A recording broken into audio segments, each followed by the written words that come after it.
Un contrôle de salive pour repérer les conducteurs sous influence de la drogue. Voilà une mesure que le Conseil des ministres devrait adopter demain. De quoi accélérer et permettre à moindre coût le repérage des automobilistes qui ont donc consommé de la drogue. Dominique Dussin.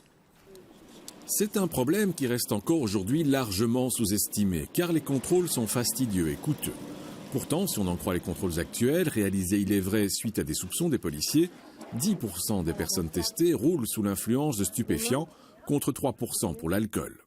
Jusqu'à présent, pour détecter la présence de drogue, il fallait faire un test salivaire, suivi s'il était positif par une prise de sang, nécessitant la présence d'un médecin.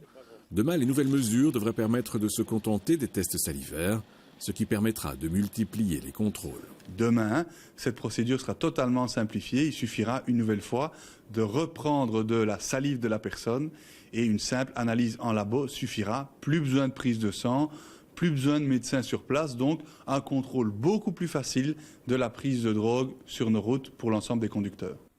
Aujourd'hui, la police réalise 15 fois moins de contrôles antidrogue que de contrôles d'alcool au volant. Or, on se rend compte lors des accidents que de nombreux automobilistes impliqués roulent sous l'influence de drogue douce ou dure.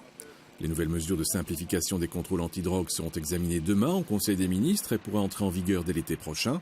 La conduite sous influence de drogue devrait alors être beaucoup plus ciblée grâce à la multiplication des contrôles. De nouvelles mesures qui auront un coût, mais ce coût sera payé par la hausse des amendes touchant les automobilistes conduisant en état d'ébriété ou après avoir consommé des drogues.